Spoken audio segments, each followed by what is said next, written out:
Hi hello welcome to our channel. బండి భగీరథ్ ఇంకా దొరకలేదా? బండి భగీరథ్ మీద రీసెంట్గా మనందరికీ తెలిసిందే ఫోక్సో చట్టం కింద కేసు నమోదైనటువంటి పరిస్థితి కనిపించింది. రీసెంట్గా అతను హైకోర్టు కూడా అప్రోచ్ అయినటువంటి పరిస్థితి కనిపించింది. ఫోక్సో కేసుని కొట్టేయాలి, తన మీద పెట్టినటువంటి కేసు అది ఫోక్సో కిందకి రాదు అని చెప్పి కోర్టుని అప్రోచ్ అయినటువంటి పరిస్థితి కూడా ఉంది. వేసవి సెలవులు కావడంతో 2-3 రోజులకి తర్వాత విచారణ చేస్తామని చెప్పినటువంటి పరిస్థితి కూడా ఉంది. ఇప్పటికీ భగీరథ్ని అరెస్ట్ చేయకపోవడం వెనకున్నటువంటి కారణాలు ఏంటి? ఇంత టెక్నాలజీ వచ్చిన తర్వాత బండి భగీరథ్ దొరకట్లేదని లేదా ఇంకొకటని తను ఎక్కడున్నాడో తెలియట్లేదు అనేటువంటిది ఒక సాకుగా, అంటే వెనకాల పొలిటికల్ ప్రెజర్స్ ఉన్నాయి అనేటువంటి విధానంలో పరిశీలిస్తుంటే మనకైతే అర్థమవుతున్నటువంటి పరిస్థితి ఉంది.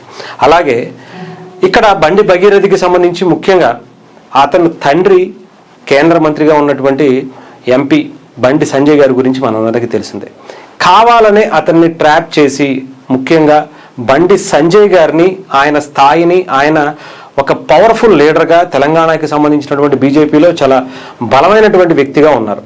ఆయనను తగ్గించేటువంటి ప్రయత్నంలోనే ఇలా వాళ్ళ అబ్బాయిని ఇరికించేటువంటి ప్రయత్నం చేశారా అనేటువంటివి చాలా వరకు వినిపిస్తున్నాయి.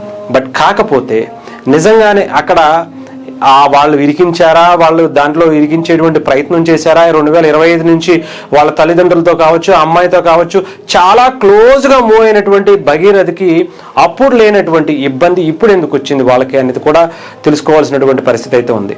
కాకపోతే ఎలా చేసినా సరే ఒక రాజకీయాన్ని నాయకుడికి సంబంధించినటువంటి కొడుకు గతంలో బండి భగీరథ్ మీద చాలా వరకు ఇలాంటి విషయాల మీద కొట్లాట్ల కింద సంబంధించి తాగుతూ ఫామ్ హౌస్లో దొరికిపోయినటువంటివి అన్నీ కూడా గతంలో కూడా 2-3 సంవత్సరాల క్రితమే వచ్చాయి.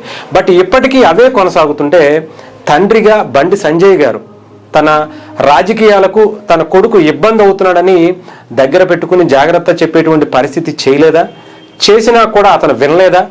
ఇప్పుడు తండ్రికి సంబంధించినటువంటిది తన ప్రతిష్టను దెబ్బతీయటం కోసం కొడుకే ఇలాంటి పరిస్థితి చేస్తే ఏ రాజకీయ నాయకుడైనా, ముఖ్యంగా ఎందుకంటే బండి సంజయ్ గారు లాంటి వ్యక్తి చాలా గొప్పగా చాలా కింద స్థాయి నుంచి, సాధారణ కార్యకర్త స్థాయి నుంచి ఇప్పుడు కేంద్ర మంత్రి స్థాయి వరకు వెళ్ళారు. చెప్పాలంటే ఆయన తెలంగాణకి ముఖ్యమంత్రి అవుతారు అనేటువంటి భావనలో కూడా మొన్నటి వరకు ఆయన బీజేపీకి సంబంధించిన అధ్యక్ష పదవిలో ఉన్నప్పుడు అనుకున్నారు. ఇప్పటికీ కూడా అలాంటి అవకాశాలు చాలా బలంగానే ఉన్నాయి. కాకపోతే అలాంటి ఆ స్థాయి నాయకుడికి ఇప్పుడు కొడుకు వల్ల వచ్చినటువంటి నష్టం ఎక్కువ అవ్వబోతుందా?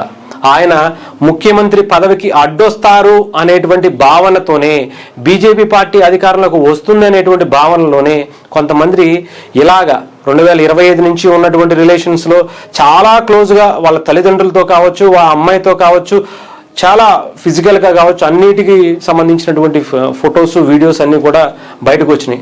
అప్పుడు లేనటువంటి ఇబ్బంది, పైగా అతని పేరు చెప్పుకుని వాళ్ళ తండ్రి సంబంధించినటువంటి పదవిని అడ్డుపెట్టుకుని అటు అనేక టెంపుల్స్కి, అనేక టూర్లకి, ఇంకొక దానికి వెళ్ళినటువంటి వాళ్ళ తల్లిదండ్రులు ఇప్పుడు వచ్చి కేసు పెట్టడం ఏంటి అనేది ఒక పక్క అయితే, ఎలా అయినా సరే అతను చేసినటువంటిది ముమ్మాటికి తప్పే.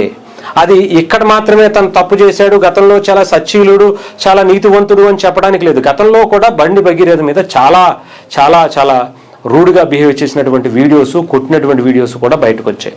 అప్పుడు కూడా తనకి కొంచెం డెఫినెట్గా తన అదుపు తప్పినటువంటి ఒక కొడుకుగానే చాలామంది చూసాం. ఇప్పుడు అదే పరిస్థితి ఇప్పుడు ఫోక్సో కేసు వరకు వచ్చినటువంటి పరిస్థితి ఉంది. సాధారణంగా మిగతా రాజకీయ నాయకులు కూడా వాళ్ళ పిల్లల్ని కొంచెం జాగ్రత్తగా చూసుకోవాల్సినటువంటి పరిస్థితి ఉంది. ఆంధ్ర అని కాదు, తెలంగాణ అని కాదు, లేదంటే ఈ భారతదేశంలో ఉన్నటువంటి ఏ రాజకీయ నాయకులకి సంబంధించినటువంటి పిల్లలైనా సరే అదుపు తప్పకుండా, అధికారం ఉంది కదా అని చెప్పి ఇష్టానుసారం మనం ఏది చేసినా నడుస్తుంది అనేటువంటి భావనలో పిల్లలు ఏం చేస్తున్నారు, ఎలా గొడవలు, ఎక్కడెక్కడన్నా గొడవలు పడుతున్నారా, అధికారాన్ని దుర్వినియోగం చేసుకుంటున్నారా, ఏ వేళల్లో ఆ ఈగో, లేదంటే మా తండ్రి ఎంపీఓ, మా తండ్రి ఎమ్మెల్యేనో, మా తండ్రి మంత్రో అనేటువంటి భావనతో ఏది చేసినా సరే చెల్లుతుంది అనేటువంటి ఆ పద్ధతిలో వెళుతున్నారా అనేది జాగ్రత్తగా చూసుకోకపోతే ఏ రాజకీయ నాయకుడికైనా ఇలాంటి పరిస్థితి తప్పదు అనేది బండి సంజయ్ గారికి సంబంధించి వాళ్ళ కొడుకు చేసినటువంటి దాని మీద ఒక ఉదాహరణగా మనం తీసుకోవాలి.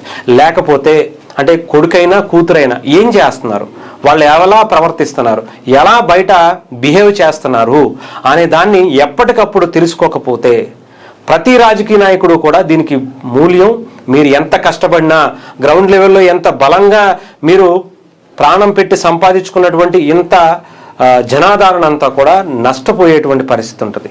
అంతేకాదు మీ రాజకీయ జీవితమే శూన్యం అయిపోయేటువంటి పరిస్థితి మీ పిల్లల వల్ల కలుగుతుంది అనేటువంటిది మనకి తెలుస్తూ ఉంది. సో బండి సంజయ్ గారు ఎంత పవర్ఫుల్ లీడరో, ఎంత మంచి లీడరో మనకు ప్రత్యేకించి చెప్పాల్సిన అవసరం.